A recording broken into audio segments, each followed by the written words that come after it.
Major funding for these broadcasts is made possible by grants from Capital One Bank and Chase Commercial Term Lending, the Witkoff Group, New York Community Bank, M&T Bank, Greenberg Traurig, Perfect Building Maintenance, Genova Burns. Additional funding is provided by grants from AKA Hotels, Corman Communities, Aerial Property Advisors, AVR Realty Company, Bank of America, Merrill Lynch, Bank Leumi USA, Briarwood Organization, CBRE, Citizens Bank, Colliers International NYC, CPEX Real Estate Services, Cushman & Wakefield, Customers Bank, DDG, Dime Savings Bank of Williamsburg, Fisher Brothers, First Nationwide Title Agency, Flushing Bank, Foley & Lardner, Friedman, Handler Real Estate Organization, HAP Investment Developers, Investors Bank, James D. Kuhn Real Estate Institute at Syracuse University, James Orphanides, Chairman USRealty.com, Kilroy Architectural Windows, New York's Window Company, Madison Realty Capital, Massey-Knackle Realty Services, Matone Group, Mercantile Commerce Bank, N.A., Meridian Capital Group, Newmark Grubb Knight Frank, Newbanks, MHP Real Estate Services, Optimum Window Manufacturing Corp., People's United Bank, Rosewood Realty Group, SJP Properties, Sterling National Bank, Sterling Risk, Stonehenge Partners, TD Bank, Terra CRG, the Continuum Company, the CUNY TV Foundation, the Moynihan Group, and these friends.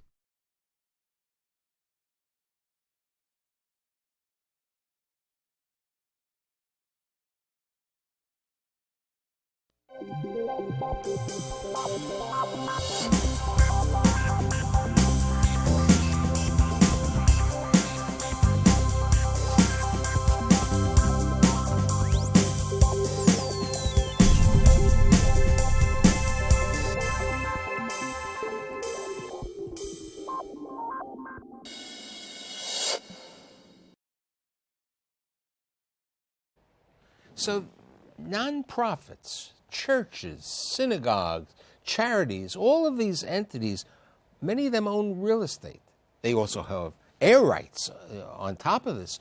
And over the last 2 or 3 years, the phenomenon with the hot investment market is that these nonprofits are shedding some of their real estate to developers like Sam and Abby and other people. And why are they shedding it? So today I've assembled this group of distinguished business and real estate leaders to provide their insight on how nonprofits are shedding the real estate for their endowments and their current cash flow and their operations. My guests today include Abby Hamlin, who is the CEO of Hamlin Ventures, Sam Sidhu, who is the CEO of Megalith Capital, Tim Sheehan, who is the Senior Vice President at CBRE, and last but not least, Michael Rudder, who is the CEO of Rudder Property Group. So here we have a diverse group. We have a developer who's been involved with nonprofits on both sides of the coin. We have another developer who has really done a unique deal acquiring a nonprofit site, and also both of you are looking at any site that has a developer. Here we have an individual who has represented certain nonprofits in the sale of their properties. We have somebody who has represented nonprofits in the sale of their properties, and many of them being replaced into other properties. So as a business person and also as a person who's been on the boards of nonprofits, what's your thought? Should nonprofits sell their real estate? I'm going to answer it also because I was waiting. I'm not going to only be the only one to put you on the... There is no blanket answer to that. I think many nonprofits have the opportunity, and there are a lot of factors in what the opportunity is. It's not just owning real estate. There are many factors. Broadway and 63rd Street, yes. $300 million. The Bible Society. Let's be realistic. Jehovah's Witness in downtown Brooklyn, the Watchtower. They didn't have to be there.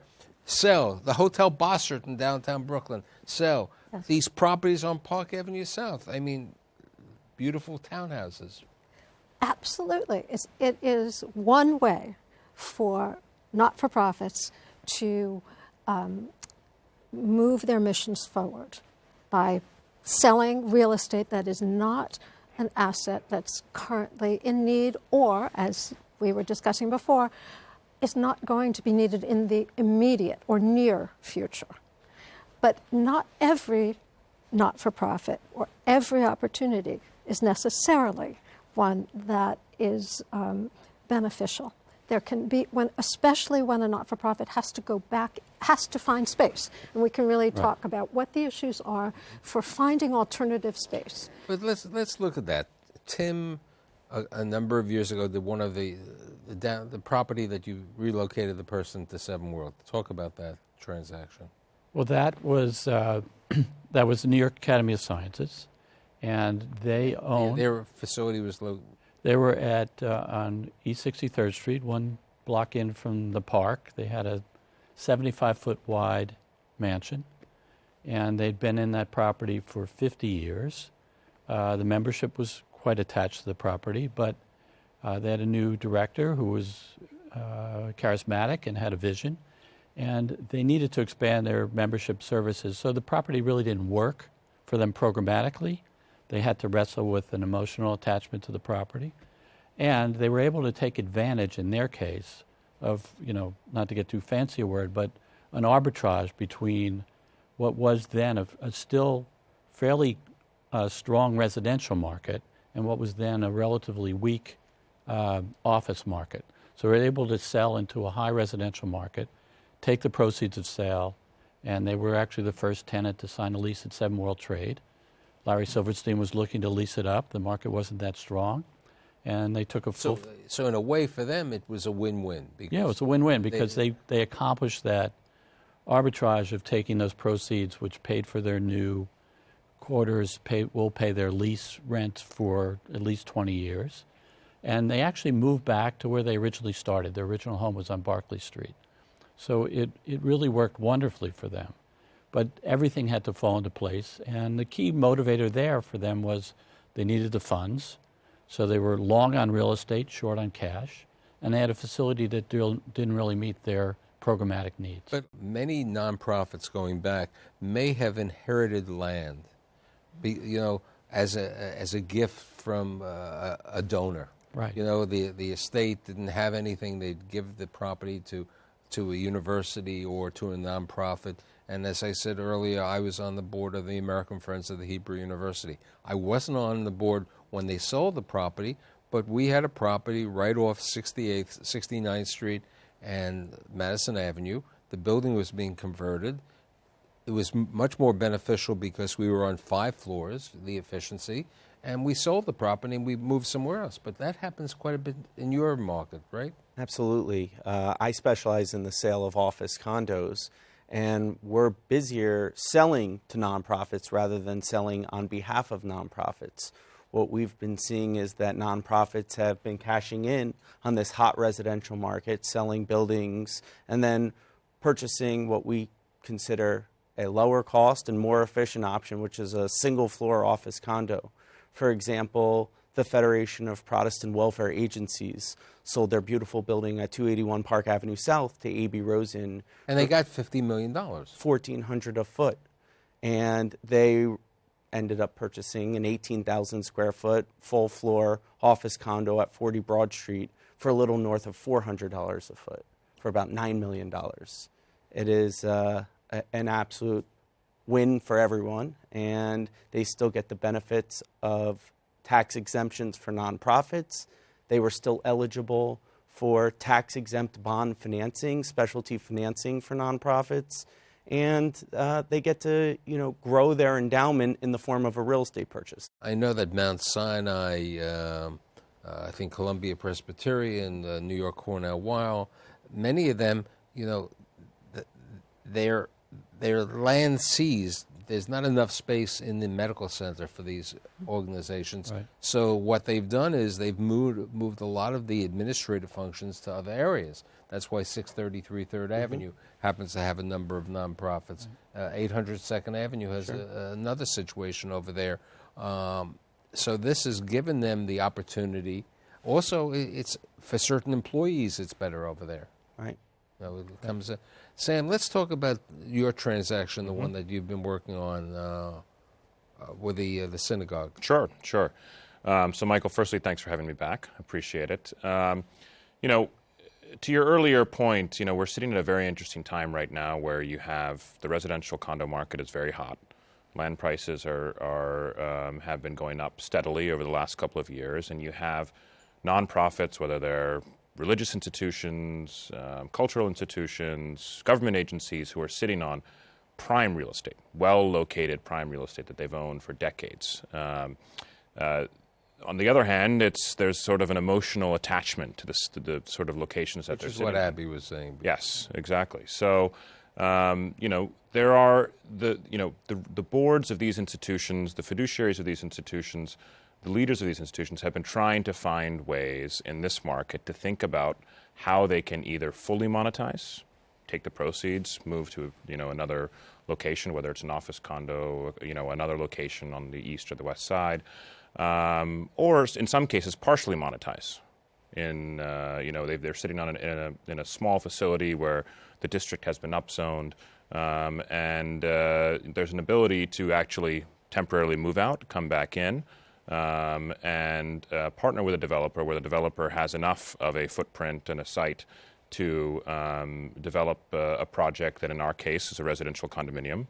Above a synagogue that we currently closed on a couple of months ago, that we'll be demolishing and then rebuilding in the base of our building. Now, you also you provided them, you gave them another site for them to move temporarily. Correct. With the assistance of some very creative brokers, we found them temporary space, and programming is difficult. Proceeds are difficult. We have to release deposit money, to allow them to construct their temporary facilities. What's also important, is that we also had a school that we were dealing with as part of the synagogue, and the school has to be in X proximity to green space, etc. It also had to be in the same submarket, which meant you could count them on one hand, the different places that we could move them, and trying to match the timing of what we were trying to do along with what they needed, without the synagogue feeling that they were going to lose their space because either we weren't able to sort of develop in time or their lease ran out in their temporary space. It is, when you look back, it seems like a relatively, genius deal. When you're in it, it feels like a very, very painful process. Now, in addition, there's, the moving pieces that we just discussed, there are many, but there are two other moving pieces that come into the situation. One is nonprofits are governed under the New York Attorney General's office. So a nonprofit can really not sell. They have to get the approval of the Attorney General's office. That's one. And then the nonprofit has a board. Right. And the board has to say, is this the right situation? And I'm going to top that. As Tim knows, I'm currently developing a piece of real estate that I purchased from the Catholic Church. And in addition to the Attorney General, this had to go for papal approval to Rome. This sale of property had to go for papal approval to Rome. So complicates it even longer. It complicates it even more. And I think one of the interesting points, Sam, that you make is we're also putting back in, though not a house of worship, we're putting back in a community facility for the church into a building that on top of what is a landmark, and on top of it is going to have condominiums. And so we have construction agreements, not just a purchase and sale agreement. We have a construction agreement, and the decisions about the design of their new space, the shafts and pieces of the condominium, other market uses. Right, and then you also, the next part which complicates this matter even more is certain of these neighborhoods you have to go to the ULURP or the rezoning, getting approval from the community that you can build this. I think on the show that I did Your Life Story on Building in New York, I had Louise Mira, who is the head of the Historical Society. And I believe that I may have read that they are finally going to, with the developer, going to develop condominiums on top, of the historical center, which is another situation because now you have, you have this beautiful building that's 110 years old. You don't want to lose the texture or the contour of the space, so that goes on. Now, what comes first, in your opinion? do they find the space, or do they sell the space, or is it a simultaneous deal?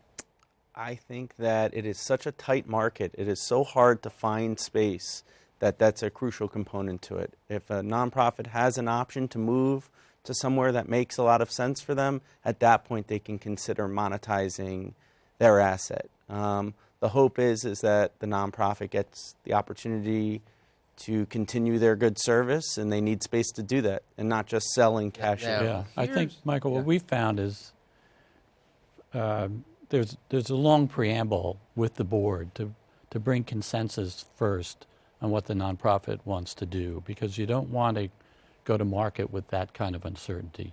You want the board that commitment has to be made. Exactly. So before you engage the market, you have to make that commitment. Mm-hmm. And generally, I mean, I used to say, finding a new location is the hard part, particularly in a hot market. That selling is the easier part. But I've found now that it's not always the case. But typically, finding a location, not in the abstract, we'll move to a new place, but the real new location that everybody has to agree on, that's a difficult and a time-consuming process. Now, there is something that you may have not heard about, but I did a show on New Jersey property, and the head of a large medical center told me that the city of Morristown, New Jersey, is in court to try to make the hospital in Morristown pay real estate taxes. They want the nonprofits to pay real estate taxes. What effect is that going to have on the nonprofits if that happened in New York? Any idea? I think that it is a bad thing. I think we should encourage nonprofits to continue to thrive in the city. They've been a major employment force. But on the other side, they don't pay real estate taxes. Somebody, if you have the liberal point of view, the roles of the real estate taxes are taken off because of nonprofit. The fact of the matter is real estate. I'm not debating it. I'm just, playing. A common reason cited for why nonprofits like to own real estate is because they get tax exemptions if they own. I really find that to be not the most compelling reason. The fact is that real estate taxes are about $10 a foot. Not insignificant, but when average office rents are $60, $65 a foot, and it's not the major component. It's not a major component at this point. The ability to get financing sometimes trumps the real estate tax exemption. But more important, the fact that nonprofits find it easier to raise money from their boards if it's going towards the purchase of real estate than if it's going towards a rental is more of a driving force into why they buy real estate, not the $10 a foot tax savings. Now, people here, as I brought up, the Bible Society, which was very high profile, and Jehovah's Witness also downtown, selling for $300 million. And the Bible Society is even moving out of New York, so they're not over here, and Jehovah's moved upstate, so there was a different category. But people, the general public, and maybe somebody can explain, do not understand the subject that air rights on top of a building can be sold at very high prices. Who wants to try to touch on the answer about air rights? Well, there's a fine balance between trying to monetize what you have as well as potentially using that as a misstep on trying to monetize the full asset. We were talking about this before. If you're sitting on a building that has 15,000 square feet and the entire site can fit a 30,000-foot development site, you have 15,000 of air rights. You sell those to a building next door, either to do an addition or as part of a development assemblage. And you're left with something that is not very monetizable in the future. So while it seems like a baby step, you're actually clipping your wings in the ability to do something bigger in the future. Mm-hmm. But you've sold air rights, right? We've sold properties that have additional development rights, and we've been involved in some air rights deals as well. It depends. For example, churches and religious institutions often have air rights. A number of these are landmarks, so they have a little bit more latitude in where they can go. But air rights deals are, you don't go out to the market and say, I'm going to sell my air rights to the market, because typically they have to be within a neighborhood. You only have a few buyers. The entity who has been able to sell air rights is the theaters. Yes, Okay. The Schubert organization probably has more air rights than anyone else, and ironically, they are a non-for-profit.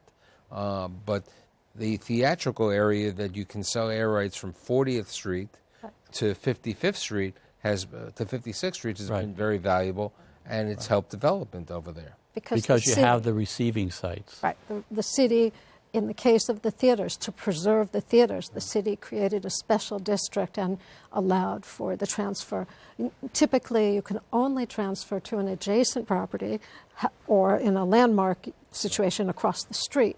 But the city, with the theaters as part of a preservation, put a special district together. Now, with regard to the office condominium that a lot of these nonprofits are moving into, how the market we know has gone up high and everything else. Have we seen a major increase in the pricing? We have. However, it's been a very active market. In the past half year, in the second half of 2014, we saw the highest amount of sales in any half year in history of office condos. And that was driven by a lot of nonprofit transactions. The Metropolitan College of New York purchased a 110,000 square foot office condo at 40 Rector Street. We talked about the Federation of Protestant Welfare Agencies who sold their building on Park Avenue South. FedCap had owned a building on West 14th Street, which they had sold to a residential developer, Adelco, and then they purchased a 45,000 square foot floor at 633 3rd. There's been a lot of these sales of freestanding buildings and prime real estate taking advantage of the residential market and purchasing less expensive, more efficient office condos. Have you seen a number of transactions, or have you pursued a number? I think on your situation, because the deal was put in for the ingenious deal of the year, 800 people had looked at the deal and they had 29 bids on that. So, prime locations, if it's a nonprofit, somebody's going to try to be creative enough to do something. I lost. I was one of those 29 bidders on that deal. I am finding that I'm looking at more and more deals where there is a not-for-profit owner, and there's a dialogue about not just a sale, purchase, but all of the issues. See, I think what you're bringing out is really important. I think a smart nonprofit, let's say, and I'm not trying to belittle anyone, a nonprofit who wants to be creative and saying, okay, because I want to be in this location, or I need the location. I'm providing this community service to to the organization, such as a synagogue, perhaps a school, perhaps to give up that situation is really poor in the long run. Because one of the big questions that, as I've sat on the boards of nonprofit real estate committees, is we shouldn't sell the property because we need it, or we may need it in 20 years from now. Or, nobody, that's why I have my crystal apple here. I don't know what the real answer is going to be on that. I think that as Sam said, if you have not so much a transfer of air rights, but if you have an underdeveloped property that could support a larger development, like Sam's project, then the nonprofit, it is a more involved process, but for the nonprofit as a seller who's going to move back in, they have those other considerations because they have to pick the right partner. So they need someone like Sam or Abby that's going to go down the road for them. I think, Tim, that's the real key. You need the right partner. A number of years ago, a university who I had known, their chancellor was, I'd call him a deal junkie. He acquired lots of properties, and he subsequently needed dormitory space or certain other things. And what happened was he was the owner of the property, and he then tried to make transactions with certain developers. He may have been good in acquiring property, but he was terrible in finding the appropriate partner. Yes. And this has happened on that situation, finding the right partner and somebody who's creative enough. Right. For the future. Absolutely. It's something that is very, very important to, in addition to sort of making sure, as a developer, when you're trying to purchase from or partner with a nonprofit, understanding their mission, it's really important to also, give them the comfort that you are going to be the right partner, especially if they're coming back in. I mean, you know, you take a situation of a house of worship over here, you're going to be part of it, and you know how it's going to be.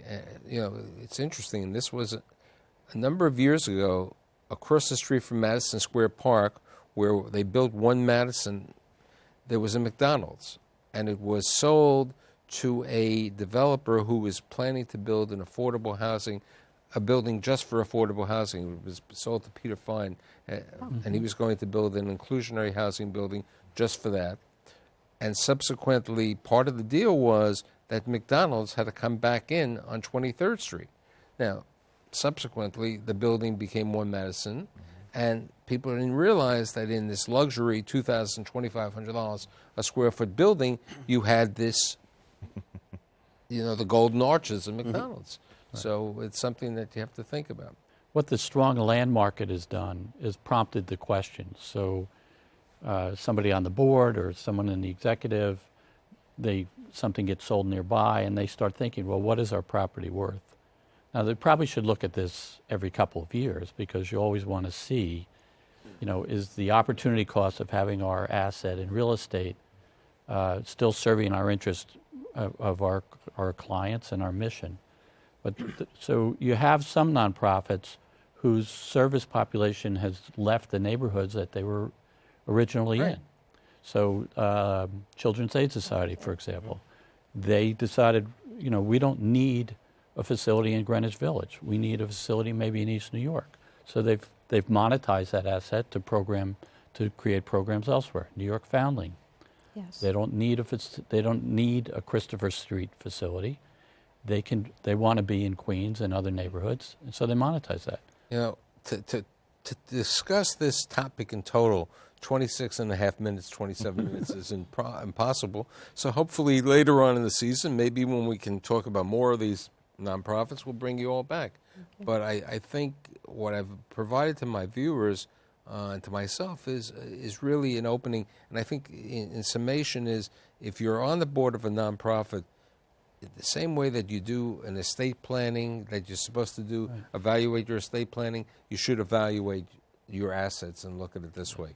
So I'd like to thank Abby, Sam, Tim, and Michael, and I'll see you next week. Or follow us on Facebook, Twitter, Pinterest, and everything else. See you next week.